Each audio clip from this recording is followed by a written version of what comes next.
नित्य धर्म का सहायक बनते हैं दूर से मात्र, लेकिन खास नित्य धर्म नहीं है। अच्छा, नित्य नैमित्तिक समझने का जो नहीं समझते, नित्य मतलब जो डेली डेली करना होता है, जैसे संध्या वंदना डेली से, गायत्री हम लोग करते हैं, डेली करते हैं, ये नित्य कर्म आता है गायत्री। इसको करने से कोई ज़्यादा है ही नहीं, करना चाहिए, नहीं करने से दोष लगेगा, ये इसका लक्षण है। करने से फायदा नहीं, नहीं करेंगे तो दोष। कर्म कर्म अधिकार क्षेत्र। हाँ, ये जो नित्य कर्म, जो संध्या वंदना आदि इस प्रकार के नित्य कर्म से, और नैमित्तिक मतलब किसी निमित्त से, जैसे कोई श्राद्ध का दिन आया तो उस दिन ब्राह्मण भोजन कराएंगे, कोई किसी का जन्म हुआ, कोई सूतक पातक आदि होता रहता ना, तो उसमें से कोई विशेष कर्म करना, उसको निमित्त कर्म, तो नैमित्तिक कर्म कहते हैं।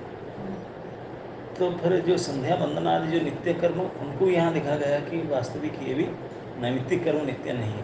क्यों? वो कहते हैं कि वास्तविक जीविका ये सब व्यवहारिक है, शास्त्र में बताया गया। क्योंकि जीविका जब तक सिद्ध अनुशीलन नहीं करेगा तब तक जीविका धर्म मान कोई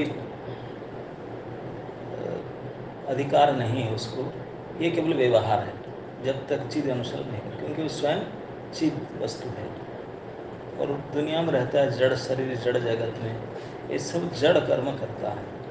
जड़ कर्म में उसका कल्याण नहीं होगा, चिद अनुशीलन से, चिद कर्म से ही होगा। तो ये जो सब संध्या वंदना गायत्री आदि, वो ये जो वर्ण आश्रम धर्म अनुसार जो किया जाता है उसको नित्य इसलिए कह देते हैं क्योंकि नित्य जैसा दिखता है लेकिन नित्य नहीं है, नैमित्तिक है। क्यों? क्योंकि ये भी किसी निमित्त से करना हो। क्या निमित्त है? ये तो डेली करना, बोले निमित्त है कि मायाबद्ध, आगे कहेंगे। माया में बंधना भी एक कारण है, इसी कारण से ये सारे कर्म हम करते रहते हैं और ये सारे इसी कारण से करते हैं। इसी निमित्त से नैमित्तिक है।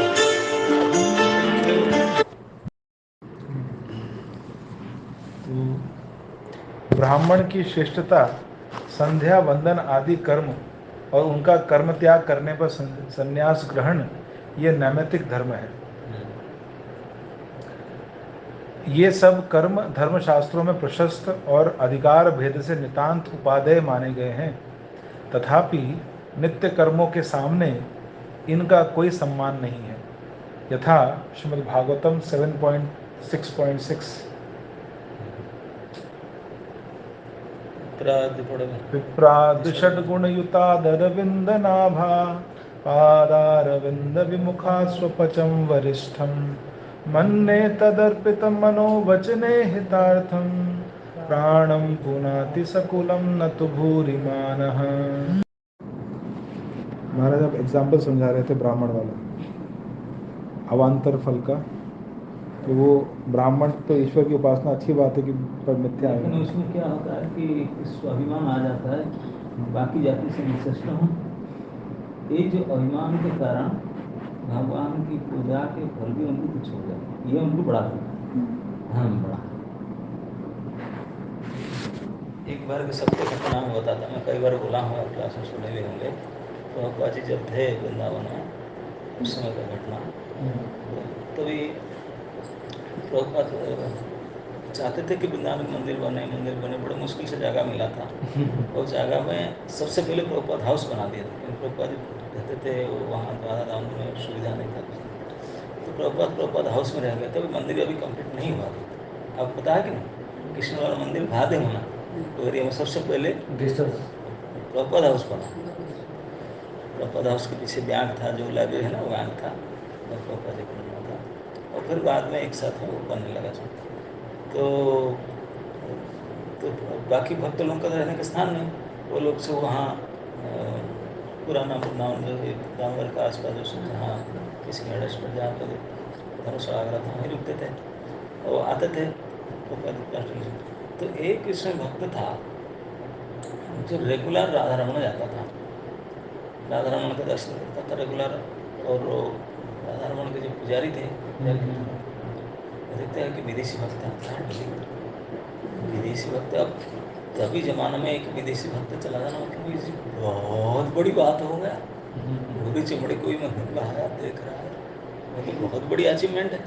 बढ़िया बढ़िया सब तक था नहीं तो जरूर दे तो बहुत खुश होता था और वो रेगुलर जाता था, क्योंकि सुनता था तो भाई से नहीं तो दर्शन करने जाता था। बाकी तो कोई रिग्रह था नहीं, तो वहाँ राधा राम जाके दर्शन करता था टाइम पर।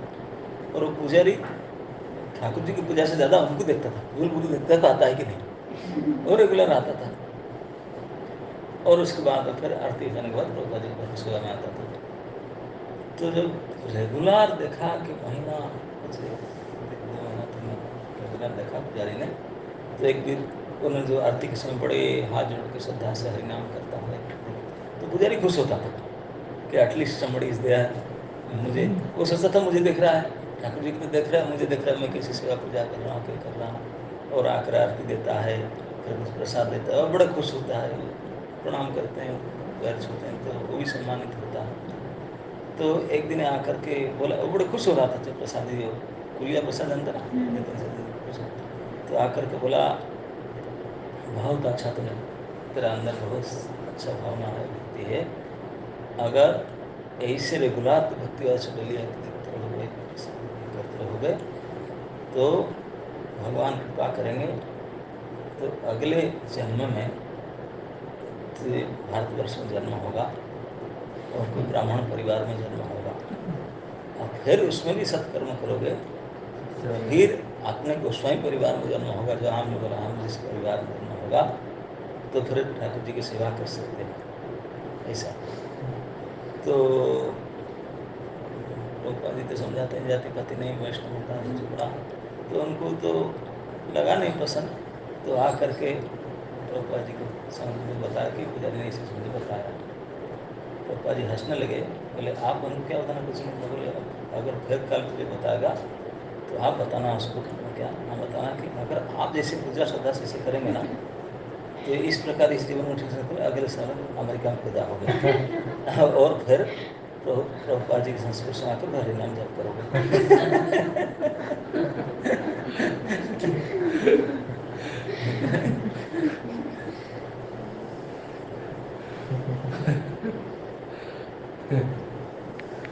क्योंकि वो लोग इसी को जानते हैं, उसके आगे को जानते ही नहीं है ना।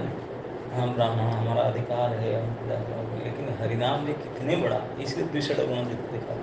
बोले कि वो तो अपने आप को सुधार नहीं सकते, दूसरे को क्या उद्धार करेंगे, एक उनसे मतलब क्या है।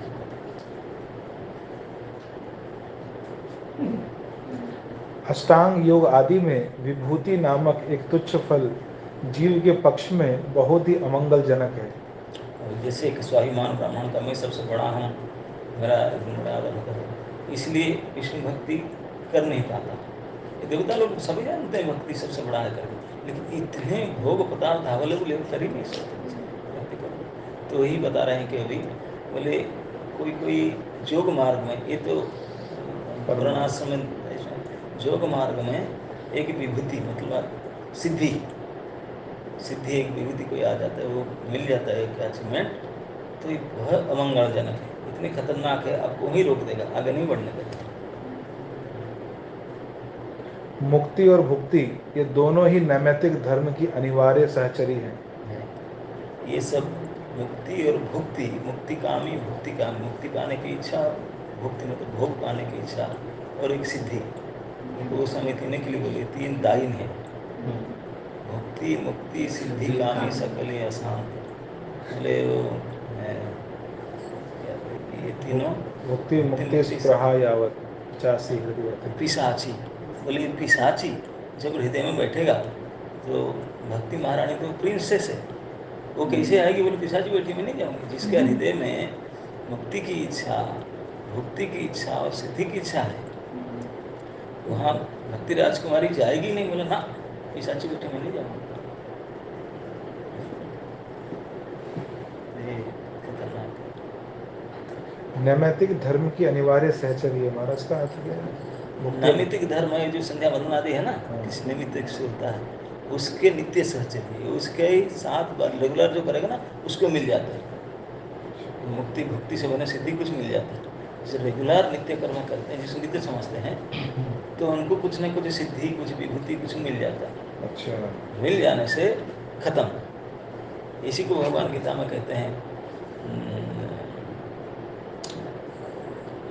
मेरे पास क्या है जो मनुष्याणाम सहस्रेषु कश्चित् जतति सिद्धये। बोले हजारों मनुष्य में कितने लोग पूरा जानना चाहते हैं श्रेष्ठ को।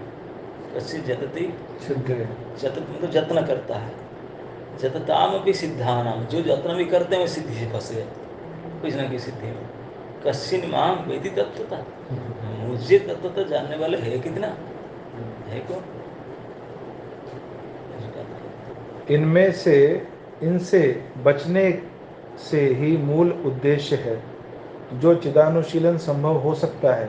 अतएव नैमित्तिक धर्म में जीव के लिए हेयता का अंश ही अधिक है। बोलते हैं ये सब से फंस गया तो फंस गया, इससे बच करके फिर चिदानुशीलन को आना। क्योंकि ये सब कई हेयता, मतलब ये सब अवान्तर फल बहुत ज़्यादा है ये सब नैमित्तिक धर्म आदि में। अगर उसमें थोड़ा सा तो फंस गया तो बाहर निकलेगा ही नहीं, निकल ही नहीं सकता। नैमित्तिक धर्म अचिरस्थायी होता है, टेम्पररी।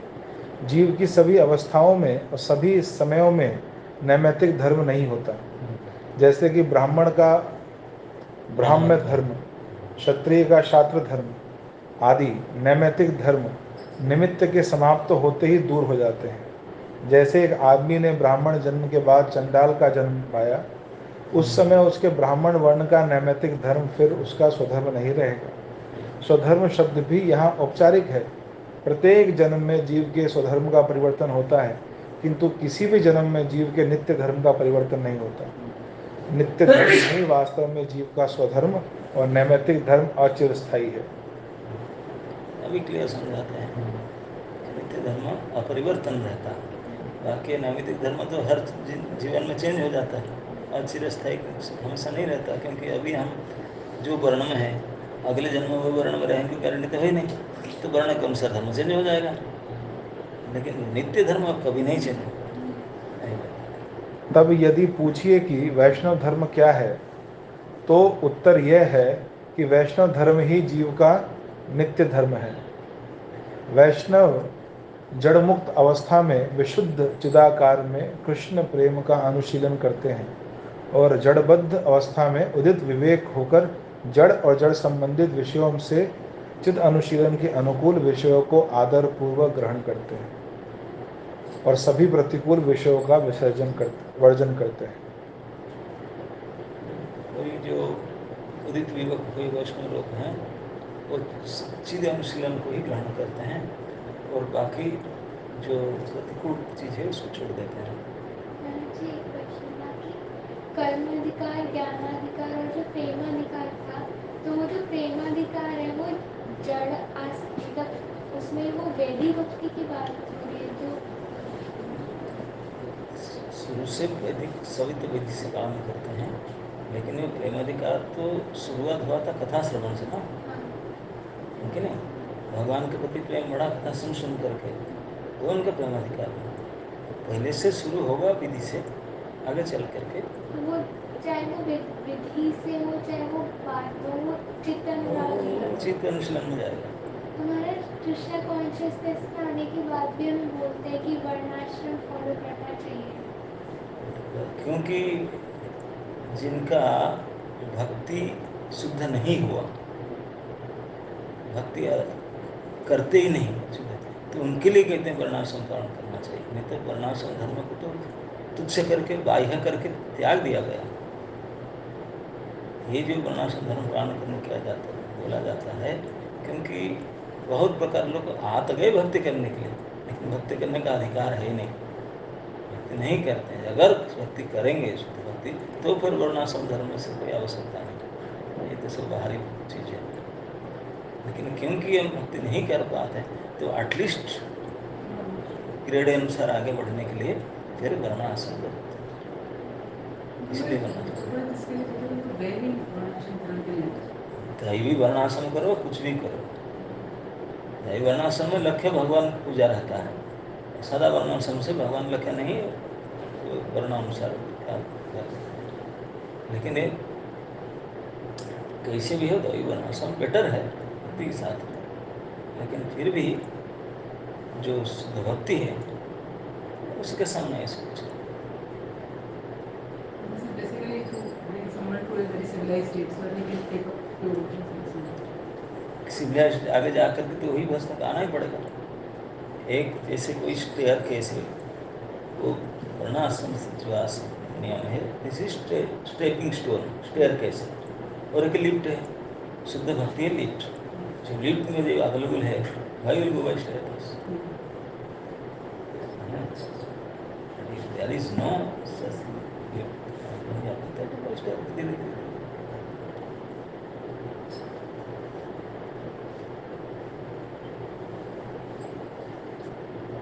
तो यहाँ आगे लिखते हैं, वे शास्त्रीय विधि निषेध के अधीन होकर कोई काम नहीं करते। जो विधि जब हरि भजन के अनुकूल होती है उसका आदर वे उसी समय करते हैं, जो प्रतिकूल होती है तो उसी क्षण उसका अनादर करते हैं। निषेध के संबंध में भी वैष्णवों का व्यवहार वैसा ही होता है। वैष्णव ही जगत के बंधु हैं, वैष्णव ही जगत के मंगलकारी हैं। मुझे जो कुछ कहना था उसे आज मैंने वैष्णव सभा में विनीत भाव से कह सुनाया। आप लोग मेरे दोष को क्षमा करें।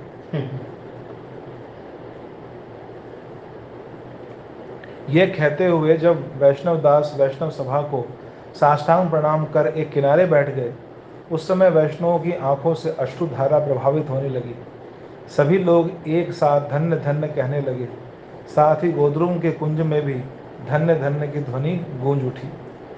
जिज्ञासु गायक ब्राह्मणों को विचार के अनेक स्थलों पर निगूढ़ सत्य दिखाई दिया और किसी किसी स्थल पर कुछ कुछ संदेह भी उपस्थित हुआ। जैसा भी हो, उनके हृदय में वैष्णव धर्म का श्रद्धा बीज कुछ पृष्ठ हुआ। उन्होंने हाथ जोड़कर कहा, महोदयगण, मैं वैष्णव नहीं हूँ। ये जिज्ञासु गायक ब्राह्मण वो है जो नया वाला है, जो क्वेश्चन पूछा था, जो क्वेश्चन शांतिपुर वाला। हाँ, शांतिपुर। तो उसने हाथ जोड़कर कहा, महोदयगण, मैं वैष्णव नहीं हूँ, किंतु हरिनाम सुनते सुनते वैष्णव हुआ हूँ। आप लोग यदि कृपा कर मुझे कुछ कुछ शिक्षा दें तो मेरा बहुत से संदेह दूर होंगे। श्री प्रेमदास परमहंस बाबा जी महाशय ने कृपा कर कहा, आप समय समय पर श्रीमान वैष्णव दास का संग किया करें। ये शास्त्रों के बड़े पंडित हैं। वेदांत शास्त्र के गंभीर अध्ययन के बाद संन्यास ग्रहण कर ये वाराणसी में वास करते थे। हमारे प्राणपति श्री कृष्ण चैतन्य ने असीम कृपा प्रकाश करके इन्हें इस नवमंडल में खींच लिया है। इस समय ये वैष्णव तत्व के पूर्ण पंडित हैं। हरिनाम में इनकी प्रगाढ़ निष्ठा हो गई है। प्रश्नकर्ता का नाम श्री कालिदास लाहिड़ी था। जो प्रश्नकर्ता थे कालिदास जमींदार थे। उन्होंने बाबा जी महाशय की बातें सुनकर मन ही मन वैष्णव दास को गुरु मान लिया। उन्होंने सोचा कि ये ब्राह्मण कुल में जन्मे हैं और संन्यास आश्रम भी ग्रहण किए हुए हैं। अभी भी इनके अंदर बीज था। अतः ब्राह्मण को उपदेश देने के योग्य है। इसके अतिरिक्त वैष्णव तत्व में इनका विशेष पांडित्य दिखाई देता है। इनसे वैष्णव धर्म की कितनी ही बातें सीखी जा सकती हैं। ऐसा सोचकर लाहिड़ी महाशय ने वैष्णव दास के चरणों में दंडवत प्रणाम करते हुए कहा, महाशय, आप मुझ पर कृपा करें। वैष्णव दास ने भी उन्हें दंडवत प्रणाम कर उत्तर दिया, आपकी कृपा होने से मैं भी कृतार्थ हो जाऊंगा। उस दिन प्राय संध्या हो चली थी। लोग अपने अपने घर चले गए। लाहिड़ी महाशय का घर गांव के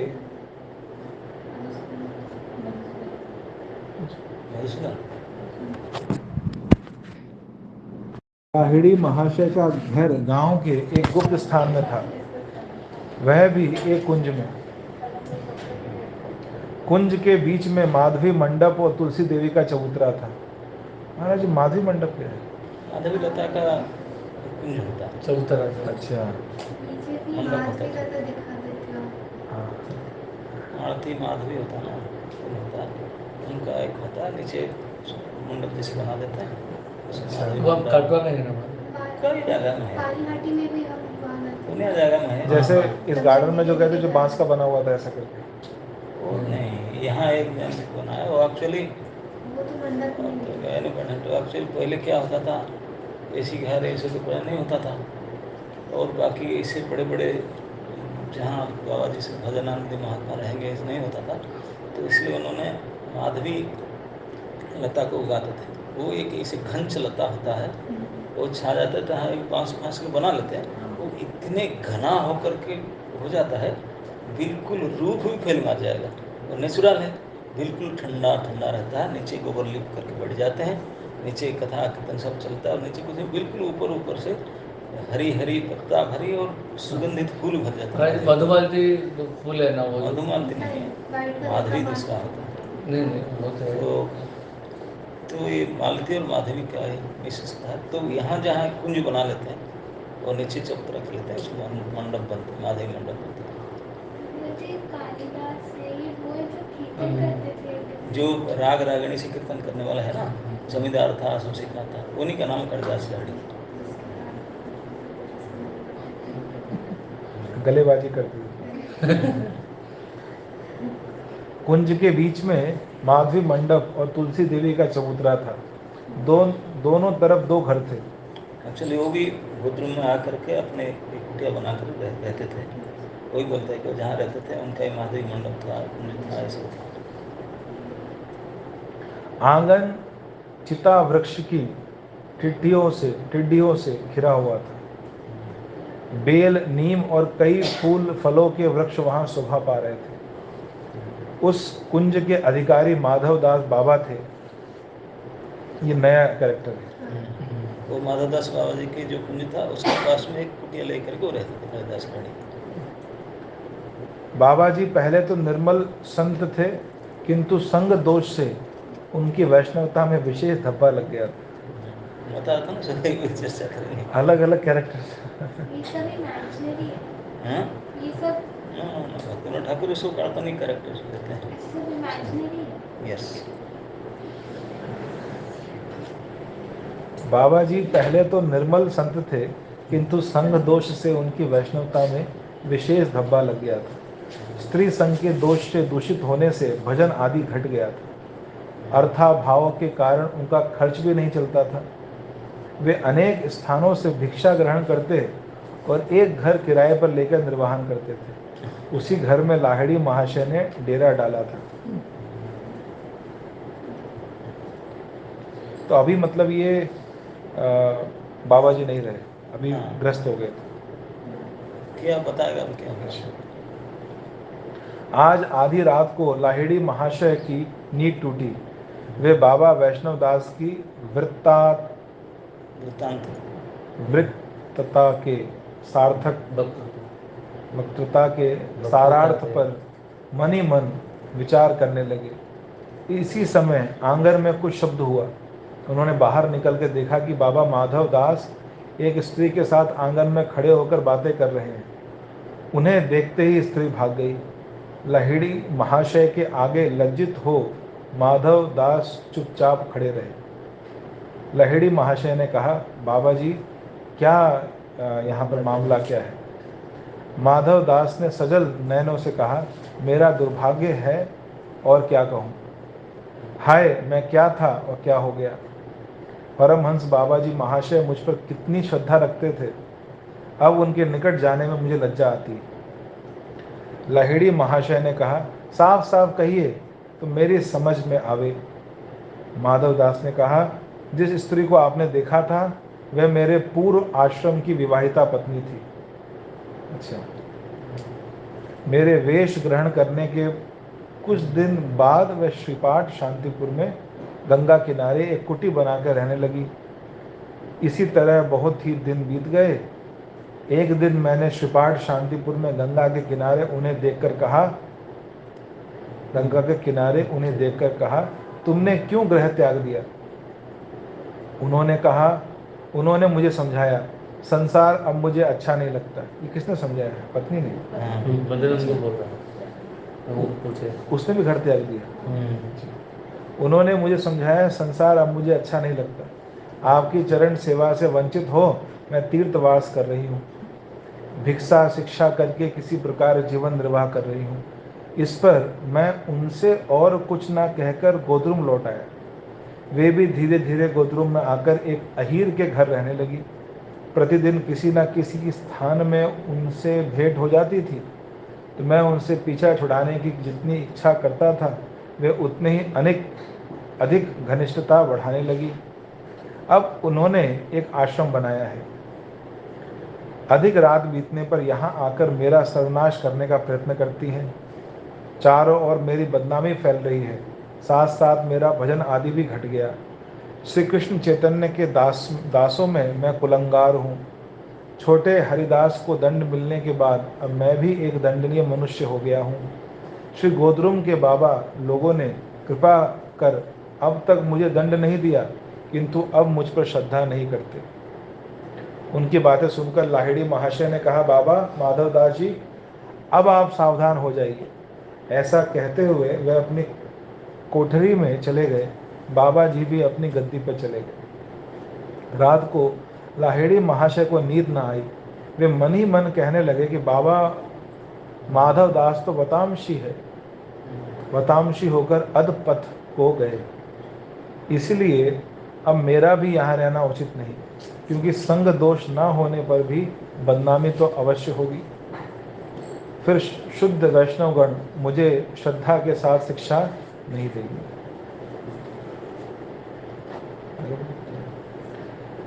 अब एक पैराग्राफ है तीसरे अध्याय की समाप्ति में। प्रातः काल ही उन्होंने प्रद्युम्न कुंज में आकर यथाविधि वैष्णव दास का अभिवादन कर उनके कुंज में रहने के लिए एक स्थान मांगा। वैष्णव दास ने बाबा परमहंस जी महाराज से आज्ञा लेकर कुंज के एक किनारे एक कुटी में उनको रहने की आज्ञा दे दी।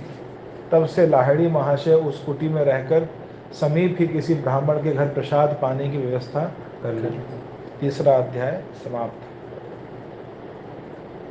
यहाँ बतामशी का अर्थ बताया गया नीचे। बतामशी समझ गए ना? बतामशी पहले तो कभी बताया नहीं होगा। हाँ, बतामशी अर्थ बांति शब्द से आया।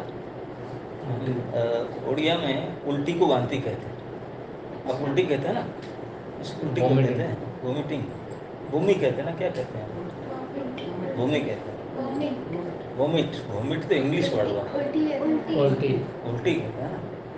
तो उल्टी करना तो वांति करना, तो उल्टी करने के बाद जो उसको फिर चाट करके खाते हैं उसको बतामसी है ना। वही जो त्याग दिए थे फिर उनको बतामसी। बांत असी बतामसी। जिनको वांति कर लिया था, उल्टी कर दिया था, वोमिट कर दिया था, उसको फिर स्वीकार कर। चौथा अध्याय। नित्य धर्म का नामांतर वैष्णव धर्म है। लहड़ी महाशय और वैष्णव दास की कुटिया पास ही पास है। समीप ही कुछ आम और कटहल के वृक्ष हैं। चारों ओर छोटे छोटे सुपारी के वृक्ष शोभा पा रहे हैं। सुपारी में था ना, मायापुर में गोद्रुम में बहुत ज़्यादा है। बहुत बड़े होते हैं इसके। नहीं, छोटा छोटा होता है। गोद्रुम में तो बहुत ज़्यादा है। वही सुपारी जो पान में देते हैं। यस। अच्छा, हम लोग नहीं खाते हैं, लेकिन पूजा तो होता है ना, क्योंकि पान नहीं खाते हैं। सुपारी जैसे जर्दा वगैरह होता है ना। अच्छा, गुआ मारा। हाँ, ऑफर कर सकते हैं, लेकिन खाते नहीं। खाने से बड़े जो पान के शौकीन होते हैं वो पान सुपारी खाते हैं। उसमें तो कोई टेस्ट नहीं होता हमारा सुपारी। नहीं, टेस्ट होता है, कसाय होता है, कैसा होता है? पान के साथ। अच्छा, टेस्ट को शराब में थोड़ी होता है ना। जो क्या तीर्थ जर्दा अगर उसमें टेस्ट थोड़ी ना होता है। टेस्ट के लिए कौन खाता है? डिस्टेस्ट है इतने ज़्यादा। नहीं, वो वो तो था। समथिंग इज देयर सुपारी सुपारी? यस एडिक्शन है रोका लेते हैं इट्स काइंड ऑफ एडिक्शन चारों ओर छोटे छोटे सुपारी के वृक्ष, अच्छा छोटे छोटे लिखा है, सुपारी के वृक्ष शोभा पा रहे हैं। आंगन में एक बहुत बड़ा गोल चबूतरा है। जिस समय श्री प्रद्युम्न ब्रह्मचारी उस कुंज में रहते थे, ये चबूतरा उसी समय का है। बहुत दिनों से वैष्णव लोग उसे सुरभि चबूतरा कहते हैं। उसकी परिक्रमा करते हैं तथा उसे श्रद्धा इस से। बार हम जो सूर्यकुंज में गए थे वही सुपारी के पेड़ ऐसे चबूतरा वहीं हमारा क्लास हुआ था अच्छा, इस बार जो जोधपुर में। जोधपुर वाला का अच्छा उधर जो मरा है। घूम फिर के वहीं पर कुछ परिक्रमा चल रहा था ना सारे जगह बुक था तो वहीं पहुंच गए जाकर नया जगह और उसकी परिक्रमा करते हैं तथा उसे श्रद्धा से प्रणाम भी करते हैं। संध्या हो गई है। वैष्णव दास अपनी कुटी में पत्तों के आसन पर बैठे हरिनाम जप कर रहे हैं।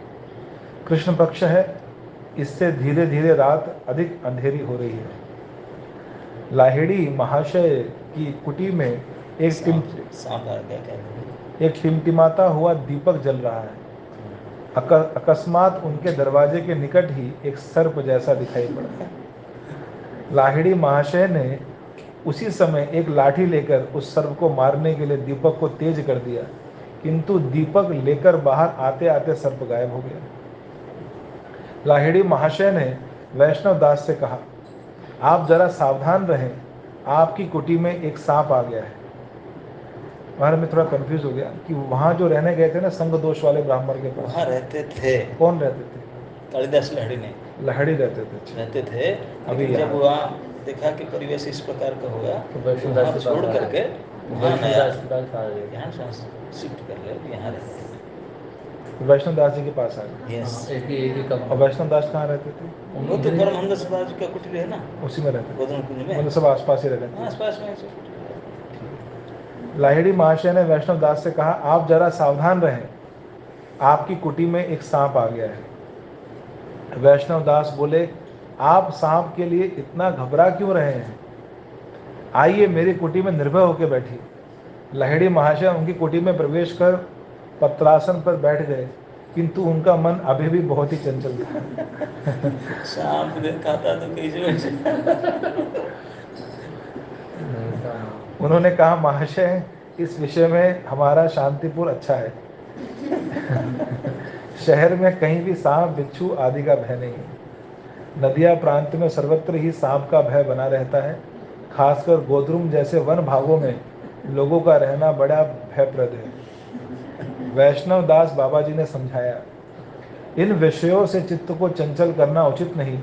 आपने श्रीमद् भागवतम में महाराज परीक्षित की कथा अवश्य सुनी होगी।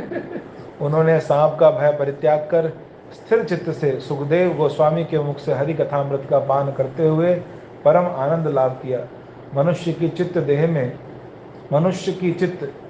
देह में सर्प आघात नहीं कर सकता। मनुष्य की चित्त देह में, मतलब जो आत्मा है हाँ। चित शरीर में ऐसे क्या इसकी डर तो है ही नहीं ये सब जड़ शरीर के लिए है केवल भगवत कथा विरह रूपी सर्प ही उस देह के लिए व्याघात जनक है। कथा भी रहा कथा नहीं है वो सर्पास है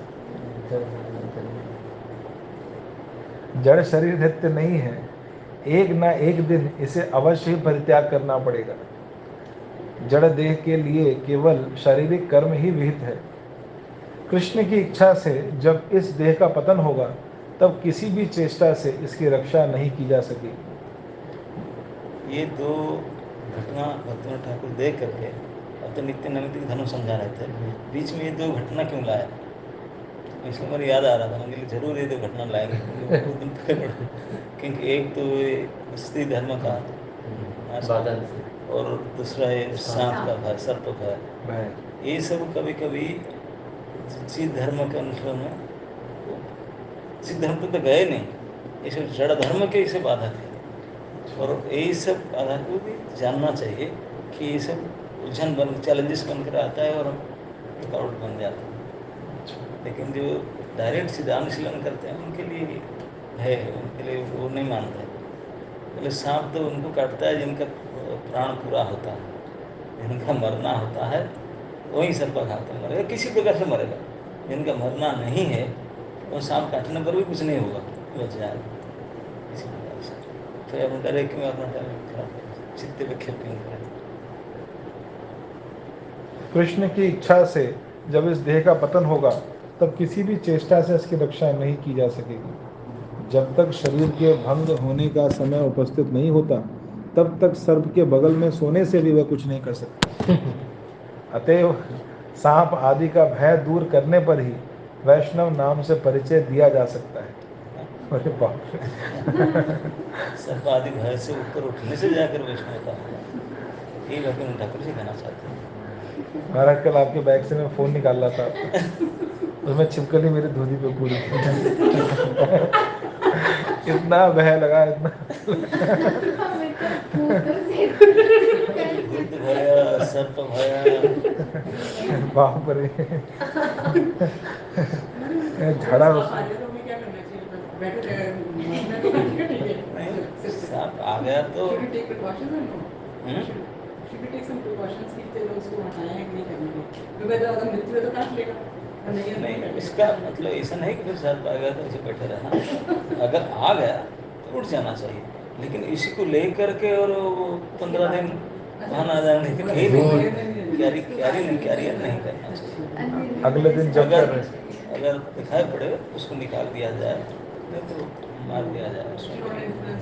अगर घातक सर्प हो तो उसको, एक्चुअली वो मनुष्य के साथ रहते भी नहीं, वो पहले से रहते थे, वो देखेंगे मनुष्य आ रहे हैं चले ही जाएंगे, रुकते नहीं। हरिदास ठाकुर के इसमें आता ना, पुलिया में रहते थे, सांप रहता था, लोग बोले कि स्मेल हो रहा है, जो सब जानते वो सांप रहता था, लेकिन हरिदास ठाकुर कभी नहीं दिखे। सब अपना रात में निकलता, अपना चुपचाप रहता था, उसको कोई डिस्टर्ब नहीं किया। हरिदास ठाकुर के सामने कभी नहीं आया। लेकिन लोग जो क्लास में निकलाते थे उनको पता चला, बोले कि तो सांप आप पहले से दिखे थे, आप यहीं रहते हैं, सांप का घर है, हम नहीं ऐसा, हम आना चाहते हैं, आप प्लीज ट्रांसफ़र कीजिए, हम आपको कथा सुनना चाहते हैं और यहाँ आने में हमें डर लगता है, बार बार कहने लगे। तो हरिदास ठाकुर बोले देखो मैं तो नहीं जानता हूँ, अगर आपको लगता है अगर सांप है तो, और आप, मुझे तो कोई तकलीफ तो है ही नहीं, लेकिन आप लोग यहाँ नाम करने आते हैं और कथा सुनने आते हैं, आपको दिक्कत होता है तो वहीं प्रार्थना करने बोले। सर्प महाशय अगर आप सचमुच हैं, मुझे तो कोई तकलीफ नहीं है, मैं देखा भी नहीं, मुझे कोई भय भी नहीं है, लेकिन इतने लोगों को सत्संग में भय होता है, मुझे पता नहीं कि आप सचमुच हैं, तो आप उनके सामने ही निकलो ताकि उनको भय चला जाए, तो फिर वो आकर कर सके, नहीं तो फिर मुझे क्षमा करना, फिर मैं चला जाऊँगा काल। जैसे उन्होंने डिक्लेयर किए, सभी के सामने वो सांप निकला उसका, तो सब बोले कि हाँ था, देखा तो सब शांति इसलिए हमारा तो माइंडसेट ये होना चाहिए कि we have to protect ourselves because we have to use this body for service of Krishna. तो हमें अपने प्रोटेक्ट तो करने यस, प्रोटेक्ट करने के लिए मना नहीं किया गया, लेकिन उसको fear, अब पता नहीं सचमुच है कि नहीं, कब होगा, कब था, जैसे था तो उसको ठीक है भगा दिया, चला गया, लेकिन इसी को कैरी करके अशांत रहना और स्थान को फिर त्याग देना, इसको ऐसे नहीं होना चाहिए। तो अतएव सांप आदि का भय दूर करने पर ही वैष्णव नाम से परिचय दिया जा सकता है। इन भयों से यदि चित्त चंचल रहा तो वह श्री हरि के चरण कमलों में कैसे नियुक्त होगा। चित्त चंचलता को त्याग देना। अतएव सर्व का भय और भय के कारण सर्व को मारने की चेष्टा का अवश्यमेव परित्याग कर देना उचित है। लाहिड़ी महाशय ने कुछ श्रद्धा के साथ कहा, आपके साधु वचनों से मेरा हृदय निर्भय हो गया। अब मैं समझ गया कि हृदय को उन्नत करने पर ही परमार्थ लाभ किया जा सकता है। गिरी कंदराओं में बहुत से महात्मा भगवान का भजन करते हैं, वे वहाँ जंगली जीव जंतुओं का भय नहीं करते, बल्कि असत संग के भय से ही बस्तियों को छोड़कर वन के प्राणियों के साथ निवास करते हैं। बाबा जी ने कहा, वैष्णवदास ने कहा, हृदय में भक्ति देवी का, ये बाबा जी हो गए महाराज। हाँ, बाबा जी ने कहा, हृदय में भक्ति देवी का आविर्भाव होने से हृदय सहज ही उन्नत हो जाता है। जगत के समस्त जीवों का प्रिय पात्र बन जाता है। संत और असंत सभी जीव वैष्णव से प्रीति करते हैं, अतएव मनुष्य मात्र को वैष्णव होना चाहिए। यह बात सुनते ही लाहिड़ी महाशय ने कहा, आपने नित्य धर्म के प्रति मेरी श्रद्धा उत्पन्न की है। मुझे ऐसा लगता है कि नित्य धर्म के साथ वैष्णव धर्म का कुछ निकटतम संबंध है, किंतु नित्य धर्म और वैष्णव धर्म एक है, इसे मैं अब भी समझ नहीं पाया हूँ। वैष्णव दास बाबा जी कहने लगे, जगत में वैष्णव धर्म के नाम से दो पृथक पृथक धर्म चलते हैं। पहला शुद्ध वैष्णव धर्म और दूसरा विद्ध वैष्णव धर्म। शुद्ध वैष्णव धर्म तत्वतः एक होने पर भी रस की दृष्टि से इसके चार भेद हैं। दास्यगत वैष्णव धर्म, सख्यगत वैष्णव धर्म, वात्सल्यगत वैष्णव धर्म और मधुरगत वैष्णव धर्म। वास्तव में शुद्ध वैष्णव धर्म एक और अद्वितीय है और इसका नाम नित्य धर्म या पर धर्म है। यद विज्ञाते सर्वम इदम विज्ञातम भवति, मुंडकोपनिषद। यह श्रुति वाणी शुद्ध वैष्णव धर्म को ही लक्ष्य करती है। इसका विस्तृत विवरण आप क्रमशः जानेंगे। विद्ध वैष्णव धर्म दो प्रकार का होता है, कर्म विद्ध वैष्णव धर्म और ज्ञान विद्ध वैष्णव धर्म। इस वैष्णव धर्म में वैष्णव मंत्र की दीक्षा होने पर भी विश्वव्यापी पुरुष रूप, अच्छा ये छोड़ स्मार्त मत में वैष्णव धर्म की जितनी पद्धतियां हैं वे सभी कर्मविद वैष्णव धर्म हैं। इस वैष्णव धर्म में वैष्णव मंत्र की दीक्षा होने पर भी विश्वव्यापी पुरुष रूप विष्णु को कर्मांग के रूप में माना जाता है। इस मत से विष्णु समस्त देवताओं के नियंता होने पर भी स्वयं कर्मांग और कर्म के अधीन है, किंतु कर्म विष्णु की इच्छा के अधीन नहीं, बल्कि विष्णु ही कर्म की इच्छा के अधीन है। इस मत के अनुसार उपासना, भजन और साधन सभी कर्मांग हैं, क्योंकि कर्म की अपेक्षा कोई भी उच्च तत्व नहीं है। जरन मीमांसकों का वैष्णव धर्म इस प्रकार बहुत दिनों से चला आ रहा है। भारत में इस मत के बहुत से लोग अपने को वैष्णव होने का अहंकार करते हैं। वे शुद्ध वैष्णव को वैष्णव स्वीकार नहीं करना चाहते, यह उनका दुर्भाग्य है। तो इसके बाद अगला पैराग्राफ, भारत में ज्ञान विद्ध वैष्णव धर्म का भी खूब प्रचार है। ज्ञानी संप्रदाय के मत से अज्ञेय ब्रह्म तत्व ही सर्वोच्च तत्व है। इसमें निर्विशेष तत्व को प्राप्त करने के लिए साकार सूर्य, गणेश, शक्ति, शिव, विष्णु की उपासना करना आवश्यक होता है। ज्ञान पूर्ण हो जाने पर साकार उपास्य दूर हो जाते हैं और अंत में निर्विशेष ब्रह्मत्व लाभ होता है। अनेक लोग इस मत को स्वीकार कर शुद्ध वैष्णव का अनादर करते हैं। इस पंचोपासना में विष्णु की जो उपासना है उसमें दीक्षा, पूजा आदि सभी कुछ विष्णु विषयक होती है। कहीं कहीं पर उनकी उपासना राधा कृष्ण विषयक होने पर भी वह शुद्ध वैष्णव धर्म नहीं है। इस प्रकार विद्ध वैष्णव धर्म को पृथक कर देने पर जिस शुद्ध वैष्णव धर्म का प्रकाश होता है वही यथार्थ वैष्णव धर्म है। कली के प्रभाव से अधिकांश लोग शुद्ध वैष्णव धर्म को ना समझ सकने के कारण विद्ध वैष्णव धर्म को ही वैष्णव धर्म समझते हैं। Now it is clear. Vaishnava धर्म और नित्य धर्म के बारे में बताते हैं, तो वही दोनों सेम है उस समझाने के। वही वैष्णव धर्म जो संसार में अब तक चल रहा है कि मोटा मोटी दो प्रकार का है, एक विद्ध है, एक शुद्ध। और शुद्ध चार प्रकार का है, दास्य, सख्य,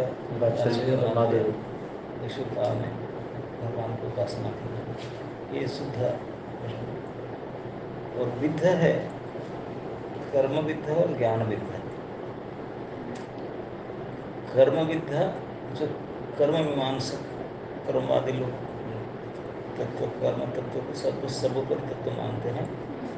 बोलते हैं कि कर्म के कारण देवी देवता कर्म करके बने हैं, हम भी कर्म करना चाहिए। भगवान विष्णु ही कर्म के ही फल देते हैं, वो कोई अपने मन से दे नहीं सकते। आप अच्छा कर्म करो तो उनको देने के बाध्य है, कोई ऐसे नहीं कर सकते। तो इसलिए तो भगवान को भी कर्म अधीन मानते हैं और इसी प्रकार से वो कर्म को ही पूजा करना चाहते हैं। तो एक प्रकार के ये कर्म विद्ध वैष्णव, और दूसरा ज्ञान विद्ध वैष्णव वो पंचोपासना करते हैं। बोलते हैं कि उपासना करना चाहिए सूर्य, गणेश और शिव, शिव, देवी और विष्णु।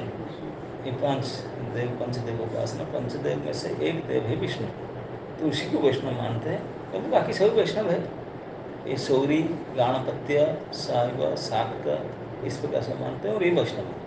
तो पांच में से एक वैष्णव बोले ना ना, ये तो सही प्रकार से ये भी विद्धता है, ज्ञान विद्ध है। और वो भी ये जो सो गोरखपुर से यहाँ तक की जो प्रसिद्ध भगवत का गीता के लिखे ना सच पोदार पोदार जी नहीं, पोदार तो भक्त थे। गोयंका जी, हाँ, गोयंका जी, हरिद्वार में स्वर्गाश्रम में साधक संघ में साधक संघ, सुखदास, राम सुखदास जी, किनकर, अच्छा, राम सुखदास जी। हाँ अच्छा, राम सब इस प्रकार के ये सब विद्ध वैष्णवता, शुद्ध वैष्णवता भी नहीं है उसमें। महाराज विद्या वैष्णव और ब्राह्मण में सेम है ना, या कुछ डिफरेंस है? ब्राह्मण तो उसके अंदर ही है ना, क्योंकि ब्राह्मण भी वो कर्म कांडों की मानते हैं। तो नैमित्तिक हो गया हमारा, नैमित्तिक। वो उनको मानते हैं वैष्णव धर्म कहते हैं, लेकिन वास्तविक शुद्ध वैष्णव धर्म नहीं है। तो आज भी पहचानना बड़ा मुश्किल है कौन शुद्ध वैष्णव है, कौन विद्ध वैष्णव है। Very very very very difficult तो पहचानना। ये तो गोस्वामी लोग के अनुयायी लोग स्ट्रिक्टली करते हैं, जैसे गौड़िया पाकिस्तान को अलग करके गौड़िया के जाति गोस्वामी के साथ बहुत बड़ा भारी उनका झगड़ा हुआ। वृंदावन आए तो उनको मंदिर में बंद कर दिए, दर्शन ही नहीं देना चाहते थे, धोखा करना चाहते थे। लेकिन उन्होंने फिर भी सामना किए करके फिर उन्होंने गौड़िया में स्थापना किए। तो ये शुद्ध वैष्णवता को प्रतिष्ठा करने के लिए शुद्ध वैष्णव धर्म। Otherwise very very difficult to find out. दुनिया में तो बाहर चले जाओ तो कितने ज़्यादा संख्या में लोग मानते हैं। जैसे कार्षणी संप्रदाय के गुरु का आश्रम, गुरुदत्त, बहुत शरणानंद, गुरु शरणानंद जी। गुरु शरणानंद, तो ऐसे ऐसे बड़े अब जाएंगे कुंभमेला आदि में कहीं से। हाँ, हरिद्वार ये सब में हम लोग तो कुछ भी नहीं, इतनी बड़े बड़े संख्या में लोग रहते हैं, क्या करते हैं वो उपासना करते हैं। अच्छा, हमारे भगवान जो की शिव उपासना तिलक भी ऐसे करते करते हैं, लाल कलर के उसे कहते हैं, लेकिन शुद्ध वैष्णवता। अच्छा, हाँ इसलिए ये very very important to know शुद्ध वैष्णवता क्या है। ओके, आज इतने तुम्हारे जो शाक्त होते हैं और वो वैष्णव को बोलते हैं, वैष्णव करके बोलते हैं। पांच में से एक वैष्णव है और क्या। अच्छा शाक्त, गणपत्य और सूर्य, इनमें से एक विष्णु। अच्छा। कर्म भी सब श्राद्ध